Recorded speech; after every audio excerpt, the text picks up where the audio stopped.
Hello दोस्तों, welcome to YouTube channel smart class. तो दोस्तों आज हम लोग क्लास 10th के केमिस्ट्री का क्वेश्चन नंबर 22 को देखेंगे। इसके पहले सब वीडियो प्लेलिस्ट में डाला गया है। प्लेलिस्ट में जाकर के आप लोग टोटल वीडियो को जरूर देख लीजिएगा, सब लगातार कवर बाय कवर हो रहा है।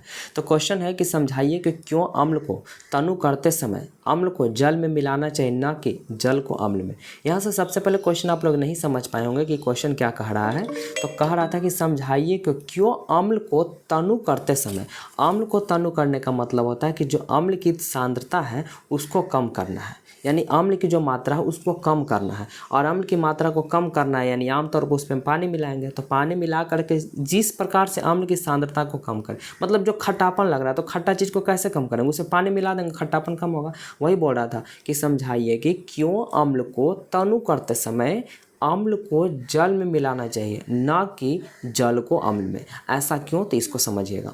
सांद्र अम्ल को जल में मिलाकर तनु करते हैं। तनु का मतलब समझ गए ना, यानी कि अम्ल को तनु करना यानी कि अम्ल की सांद्रता को कम करना, यानी आमतौर पर उस पर पानी मिलाएंगे। ठीक है, वही बात था। तो सांद्र अम्ल को जल में मिलाकर तनु करते हैं, यानी सांद्र अम्ल में जल मिश्रित करने की प्रक्रिया अत्यधिक ऊष्माक्षेपी होती है, जिसमें ऊष्मा की काफ़ी अधिक मात्रा उत्पन्न होती है। अतः मेन कारण नीचे समझिए, मेन कारण नीचे क्या है यहाँ पे समझिएगा ध्यान से कि जब सांद्र अम्ल को जल में डालते हैं, जब अम्ल को हम जल में डालते हैं तो ऊष्मा धीरे धीरे निकलती है। ठीक है, जब अम्ल को हम लोग जल में डालेंगे तो ऊष्मा धीरे धीरे निकलेगी और आसानी से जल की अधिक मात्रा को अवशोषित कर लेगा।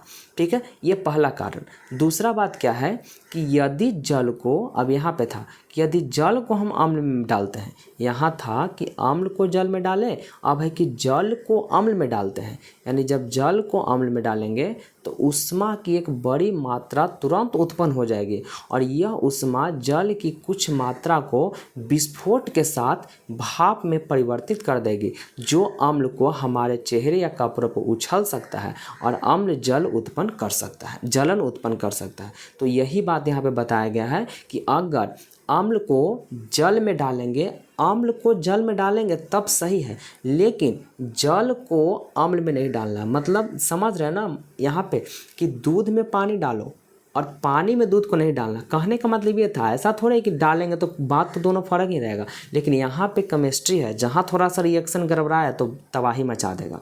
देखिए थोड़ा सा ही बात से डिफरेंस हो रहा है कि अम्ल को जल में डालेंगे तो उतना दिक्कत नहीं है, लेकिन जल को अम्ल में नहीं डालेंगे तो विस्फोट होगा, उड़ेगा तो हम लोग को चेहरा को तहस नहस कर देगा। ठीक है, तो यही था क्वेश्चन आपका। दोस्तों वीडियो कैसी लगी, वीडियो को जरूर लाइक कर दीजिएगा और चैनल पर पहली बार तो इसको सब्सक्राइब भी जरूर कर लीजिएगा। तो चलिए क्वेश्चन नंबर आगे देखेंगे हम लोग अगले क्लास में।